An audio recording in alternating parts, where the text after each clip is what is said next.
Hello everyone. Today I'll be talking about how to master Gwent.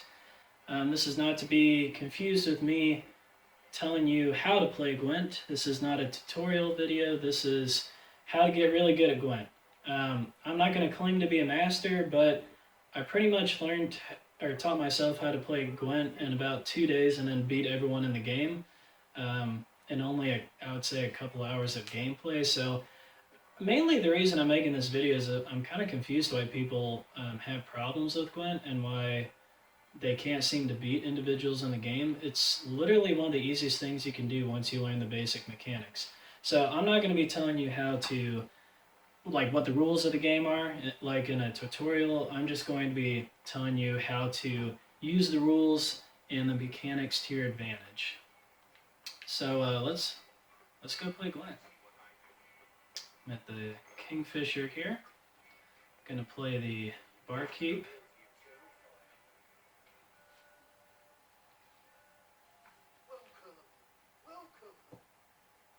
Alright, time to get owned.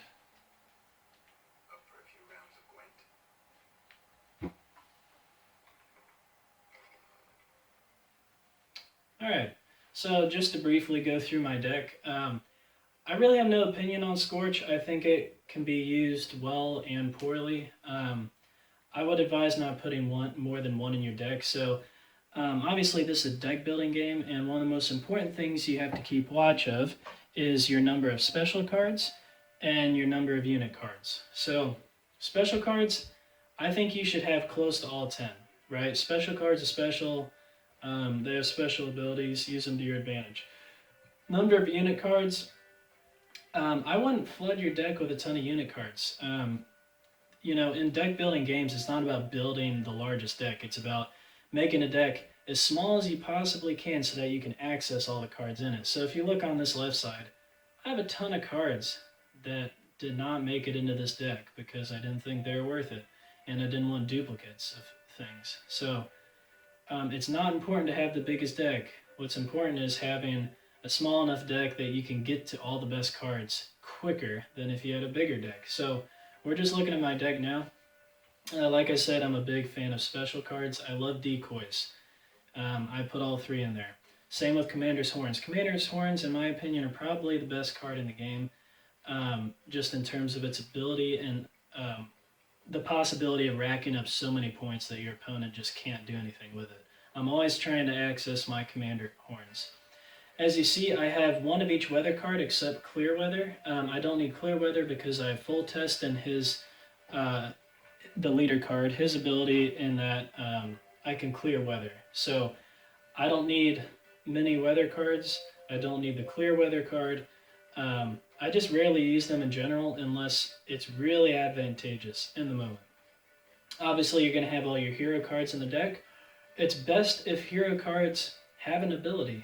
I'm not saying get rid of hero cards that don't have an ability, but clearly Yennefer and this Mysterious Elf are much better than the rest of my hero cards. I know they give 10 points. You see Vernon here, Esterad, and John all have 10 points, but no ability. Cards with abilities.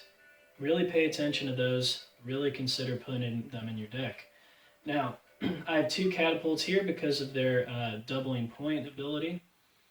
I really don't like these next 3 cards right here. The only reason they're in my deck is because they have a high point value, right? So they're all 6s, but they don't have abilities.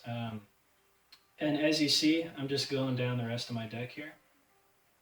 All these other cards that are below 6 points, they do have abilities. That's the only reason they're in the deck. If these cards did not have abilities, I simply wouldn't have them in the deck because their point value is so low, right? And the only reason these 4 cards that have a 6-point value are in the deck is because they have enough points for them to be worth it, in my opinion. But you also take notice that I haven't doubled any of them. They're not that important. Whereas I have these Reavers, 5 points, but they multiply each other's point value. So I have all 3 in there. Likewise, the Blue Stripes Commando, I have all 3 in there. As you can also see, spies are super important. I have 4 spies in this deck. In my experience, spies and medics are probably the second 2 best cards in the game, or abilities in the game. Commander's Horn is probably the best card in the game.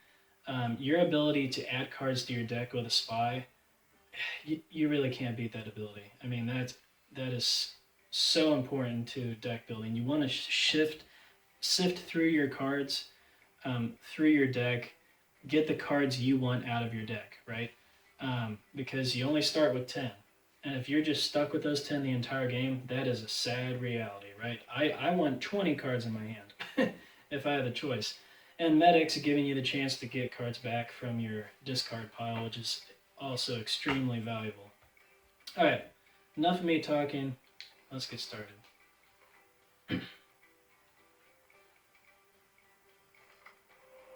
Okay, now when I look through my opening cards, make sure to look at all of them.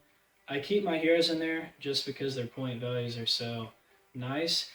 I'm especially suspect of keeping cards that do not have an ability, right? So these guys with 6-point values, I don't know if I want to keep that Trebuchet. Catapult's worth it. I have 2 of the Reavers, which is worth it. Spies, you always keep, right? So the cards I'm not the most fan of right now are really just this Trebuchet. So let's get rid of that. Okay, and I got another hero for it. Now, I still have to get rid of one more card. I'm really stuck between getting rid of my decoy and getting rid of a hero. You know, I'm going to get rid of a hero. What the hell? You. Bye. Alright, and I got a weather card, so that sucks, but that happens, right? Okay, that's like second worst card in the game, probably. You're going to hear me talk about some things in here. This idea of the card advantage, and by card advantage I mean having more cards than your opponent at all times, is extremely important. That's why spies are so important. I always want to have a card advantage going into the second round over my opponent. Make sure that happens when you play. The first card I let out of the gate is a spy, right? I want to access more cards from my deck and see what other choices can be made. So I'm going to put down one of my spies. Okay, I got another spy and then another regular unit card. Very valuable. Now I want you to keep track of what's happening on the side of the board. Pay no attention to the fact that my opponent has 7 points and I have 0 right now. Pay attention to the fact that I have 11 cards and they have 8. He's at a 3-card disadvantage right now. And that is going to prove fatal to him later in this game, okay? Next card I'm going to put out, and I always put out my heroes first. Honestly, I don't know if that's a good or bad move, but heroes can't be affected by your opponent's abilities, and I just like getting them out of my deck and racking up points really quick. So let's just throw out one of my heroes.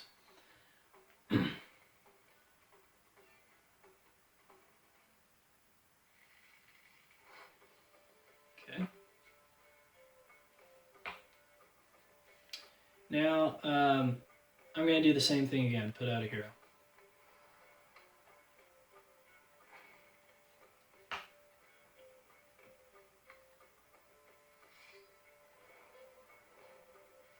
Now that ability is actually really good in Gwent, so long as those cards don't exist in your hand when they're coming out. If ideally they come right out of your deck, and that's, you know, great. But now he's at a 4-card disadvantage. I have 9 cards, he has 5. So yeah, he evened out the points we have in this round, but he's at a 4-card disadvantage. It's going to be really hard for him to win, especially because I'm about to use another spy on him. So only making it worse. And I got another spy. I still have 2 spies to play. Incredible. See, he's going to such lengths to rack up points. I've only put 2 cards down on my field, and he's only beating me by 3 points. So the amount of cards he put on the field really means nothing. It's all about that card advantage. So let's see. I'm not sure I want to use all my spies right now, even though it probably doesn't matter, but let's just go ahead and put out a regular unit. Keep making him waste cards, right? I love making my opponents waste cards in the first round. I'm also a big proponent of the idea of saving the best for last. So save your best abilities and your best unit cards for the end of the game. Now, okay, someone's going to say, yeah, look, you just used your hero cards. I know I did. Guess what? They aren't the best cards in the game. These Reavers down here, they're the best cards in my deck right now, or my Spies. So, or if I get the other Catapult, that's going to become like the next best combo I have. So heroes are not the best cards unless they have another ability. I can't impress that enough. Okay. Honestly, right now, it'd be advantageous for me to just use another spy. So that's what I'm going to do. Okay, get more cards in my hand. I like it. Oh, and look, I got the other catapult I needed, which I'm going to save for next round. Now, I'm only down 6 points, and they just passed, right? Dumb move in their situation, but they did, knowing that they're going to need the last 3 cards they have to win this. I have a 7-card advantage right now. There's no way they're going to win. Anyway, the cheapest way to get 33 points, I need to figure that out right now. So, there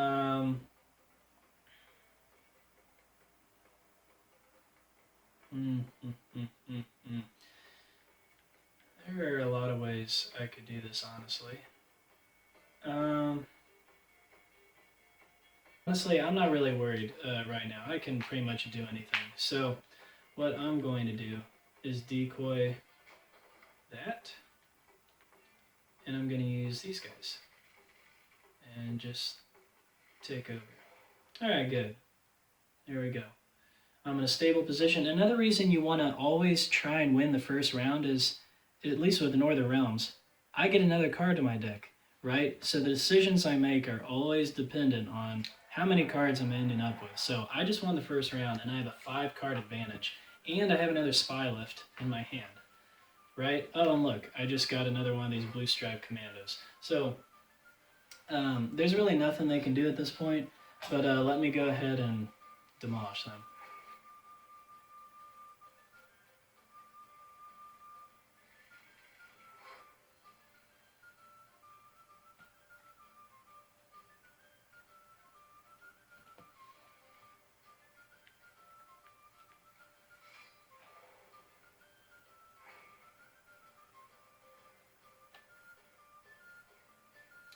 And I don't need to worry about that biting frost because I have my leader card, which will clear the weather, so pay no attention to that.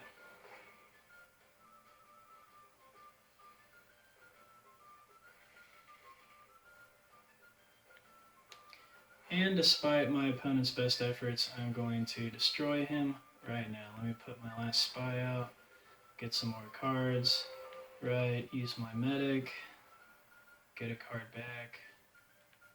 Nice.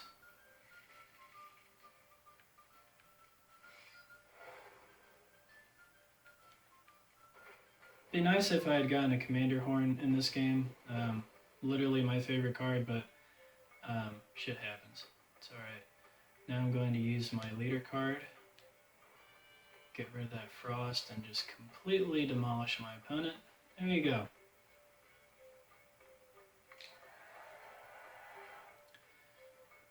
Another thing I really try and keep track of in Gwent is making sure that you avoid placing high cards that aren't hero cards out in the first round, or even the beginning of the second round. Opponents almost always in The Witcher, they use their Scorch, right, at the end of the game. It's like one of the maybe last 2 to 3 cards they use. Every time it happens to me. And I try and make sure that I'm saving like my highest card that's going to go out on the field and that would be destroyed by Scorch is coming out as late as possible, right? So if I already have a card advantage and they put their Scorch out because that's like the last card they have, it's only going to take out one of my 4 or 5 power unit cards instead of my power 8 catapult, you know? Especially if I have both catapults out there and they're worth 16. God, that's one of the most aggravating things ever. So anyway, I hope you guys enjoyed this video. I'm not sure if I'm going to make any more. This is my first video game video, but I hope you enjoyed. I hope you got something out of it. Gwent is a lot simpler than I think we all want to make it. So good luck in your Gwent.